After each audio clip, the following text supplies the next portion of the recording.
बिस्मिल्लाहिर्रहमानिर्रहीम। European literary movements के part 2 की वीडियो का आगाज करते हैं। पहली वीडियो में जो हमने बातें डिस्कस की उसको आप डिस्क्रिप्शन में देख सकते हैं। अब जो बाकी लिटरेरी मूवमेंट्स है उसका हम आगाज करते हैं। हमारे पास जो इस वक्त लिटरेरी मूवमेंट है वो है वेरिस्मो, जो कि इटालियन लिटरेरी मूवमेंट है, जिसका मतलब है ट्रू रियलिज्म। की फैक्ट्स के बारे में देखते हैं। ये 1875 1895 में नॉवलिस्ट और प्ले राइट जो थे, उनसे यानी आप कह सकते हैं उन्होंने इसका आगाज किया। नेचुरलिज्म के नजरियात के ऊपर मबनी थी। नेचुरलिज्म के मबनियात ये कहते हैं कि साइंटिफिक तरीके से जो गवर्न करते हैं प्रिंसिपल्स, इन्वायरमेंट को, सोसाइटी को, उनके तरीके से जो है वो दिखाया जाना जो है वो एक आप कह सकते हैं ये नेचुरलिज्म कहलाया जाएगा लिटरेचर में। जो रिप्रेजेंटेटिव ऑथर्स हैं उनके बारे में देखते हैं। जियोवानी वर्गा जो है, जिन्होंने the house of by the medlar tree लिखा। इसके अलावा एक और इम्पॉर्टेंट नॉवल जो है, जर्नलिस्ट और ऑथर लुइगी कैपुआना जो है वो भी इम्पॉर्टेंट मेंबर हैं इस वेरिस्ट मूवमेंट के। सोशलिस्ट रियलिज्म, जैसा कि नाम से जाहिर है कि सोशलिस्ट रियलिज्म है, तो ये रशिया से मुतलिक होगी। और कम्युनिस्ट वैल्यूज को आइडियलिस्टिक तरीके से दिखाए जाना, क्लासलेस सोसाइटी, मुस्बत तरीके की चीज़ों की पेशकश, एंटी कैपिटलिज्म और projection of the working class को दिखाना। तो ये एक नजरियात हमें नजर आएंगे इस सोशलिस्ट रियलिज्म मूवमेंट में 1932 से लेकर 1988, जो कि रशिया के अलग होने का, सेपरेट होने का नहीं आप कह सकते हैं कि पीरियड शुरू हुआ था, उस तक की इस मूवमेंट का हमें असर नजर आता है। पहला जो रिप्रेजेंटेटिव वर्क हमें नजर आता है वो मैक्सिम गोर्की का मदर नॉवल 1906 में जो लिखा गया वो हमें नजर आता है। इसके अलावा आइडियलाइज्ड यूएसएसआर को दिखाए जाने की कोशिश की जाती रही या पोर्ट्रे किया जाता रहा, फ्योडर क्लेडिव का सीमेंट नॉवल। और इसी तरह भारत में मार्क्सिस्ट रियलिज्म को की एक उम्दा मिसाल हमें नजर आती है थॉल नाम का एक तमिल में लिखे जाने वाला नॉवल डॉक्टर डी सेल्वराज का, जो कि 2012 में जिसको साहित्य एकेडमी अवार्ड भी मिला। तो हमें मार्क्सिस्ट रियलिज्म के नॉवल में थॉल जो है डी सेल्वराज ने जो लिखा तमिल जुबान में, ये भी एक मिसाल मिलती है आजकल के दौर में। अब डेकेडेंट मूवमेंट के ऊपर बात करते हैं। डेकेडेंट का कंसेप्ट एनलाइटनमेंट फिलोसोफर मॉन्टेस्क्यू का है, जिन्होंने ये कहा था कि जो डिक्लाइन है रोमन एम्पायर की, वो बुनियादी तौर पर उनके मॉरल डिके की वजह से आई और उनके लॉस ऑफ स्टैंडर्ड की वजह से आई। तो इस चीज को हमें मॉन्टेस्क्यू ने यानी 18th सेंचुरी में हमें बता दिया। तो फिर इसके बाद लैटिन जो स्कॉलर हैं डिजायर निजार्ड, उन्होंने फ्रेंच लिटरेचर की तरफ जो है इशारा करते हुए, विक्टर ह्यूगो की तरफ इशारा करते हुए ये बात कही कि जो रोमांटिक आइडियल्स हैं इनके, वो भी एक डिक्लाइन की इनकी वजह है। और क्योंकि जो आर्टिस्ट हैं वो they are sacrificing the craft, यानी आर्ट को वो यानी सेक्रीफाइस कर रहे हैं, छोड़ रहे हैं for the sake of pleasure. तो ये हमें चीजें नजर आती हैं इस डेकेडेंट मूवमेंट में। तो आप इसको देख सकते हैं। ये इसका आगाज भी फ्रांस में होता है। Aesthetic ideology of excess and artificiality, it followed an aesthetic ideology of excess and artificiality. और जो प्राइम एग्जांपल है इस डेकेडेंट मूवमेंट की, जो नॉवेलिस्ट हैं अगेंस्ट नेचर, एक नॉवल लिखा 1884 में जोरिस कार्ल ने, वो एक इसकी आम मिसाल है। Self discussed in employment of crude humour दिखाया गया। इसके अलावा sickness at the world end general scepticism, हर चीज को शक की निगाह से देखना। और डिक्लाइन, अब जैसा कि डेकेडेंट से लफ्जी मतलब ही है डिक्लाइन वगैरह। Believe in superiority of human creativity instead of logic and natural world. इसके अलावा delight in perversion with the central view के आर्ट जो है वो टोटल ऑपोजिट है नेचर के, और इसको आर्ट को बिल्कुल सेपरेट ट्रीट किया जाना चाहिए। तो ये हमें डेकेडेंट मूवमेंट में नजर आता है। चार्ल्स पार्टलेर जो है उन्होंने इस वर्ड को जो है प्रोजेक्ट किया। चार्ल्स पार्टलेर का जो मोस्ट इंपॉर्टेंट वर्क है बुक ऑफ लिरिक पोइट्री, जिसको आप कह सकते हैं द फ्लावर्स ऑफ इवल, वो इस जो है एक बेहतरीन मिसाल है इस यानी आप कह सकते हो इस मूवमेंट की। Symbolism French Russian Belgian origin है इसका, पोइट्री और अदर फॉर्म्स ऑफ आर्ट में। सिंबलिज्म से मुराद ये आप कह सकते हैं कि एक ऐसी मूवमेंट जिसमें जो आथर्स हैं they preferred dreams, symbols, images, metaphorical representation of pictures, in day to day presentation of their art, अपनी चीजों को बताने के लिए उन्होंने बहुत सारी इमेजरी का, बहुत सारी इमेजेस का, बहुत सारी टेक्निक का इस्तेमाल किया। तो ये हमें सिंबलिज्म नजर आता है। एडगर एलन पो, जिनको बॉडलेयर ने एडमायर किया और उनका तर्जुमा भी किया, बहुत ज्यादा इन्फ्लुएंस के तौर पर हमें नजर आते हैं। इसके अलावा इस जो स्टाइल है इसका 1857 में चार्ल्स बॉडलेयर की जो एक पब्लिकेशन हुई, उससे हमें इंस्पायरेशन नजर आती है सिंबलिज्म मूवमेंट की, फ्रांस में। जो पहली दफा जो सिंबलिस्ट टर्म जो क्वाइन किया क्रिटिक ने, वो है ईन मोरियस ने क्वाइन किया, ताकि जो सिंबलिस्ट हैं इनको जो फ्रॉम द डेकेडेंट आर्ट, जो आर्ट की जो मूवमेंट थी उससे सेपरेट करने के लिए।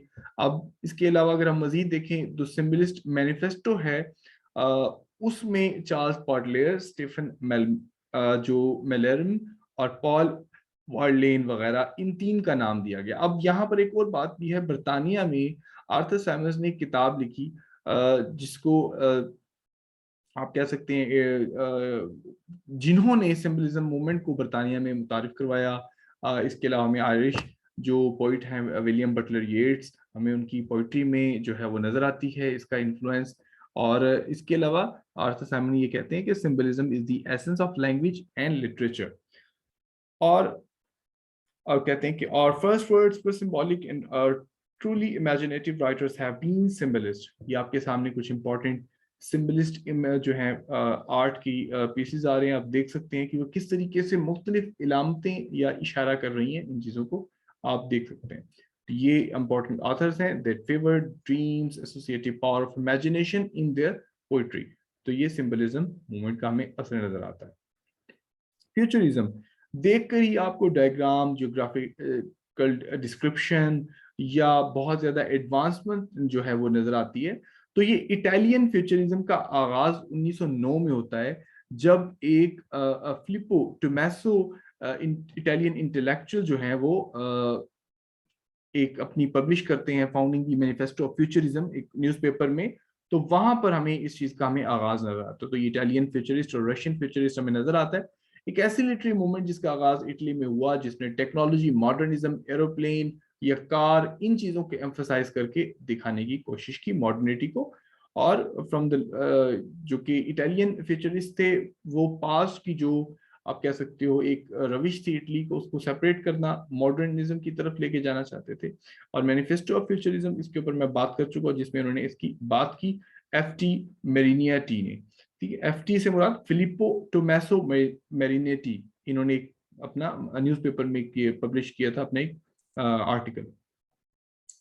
इसके अलावा इन्होंने अपनी पोइट्री के स्टाइल को जो है वर्ड ऑटोनॉमी यानी के तौर पर मुतारिफ करवाया, जिसमें मीटर को इन्होंने बिल्कुल रिजेक्ट किया। इन्होंने सिंटैक्स फ्री कर दिया, मैट्रिक्स बिल्कुल एक्सप्रेस कर खत्म कर दिए, और फ्री एक्सप्रेशन को इन्होंने फरोग देने की कोशिश की, ताकि बात को आसानी तरीके से बताया जा सके।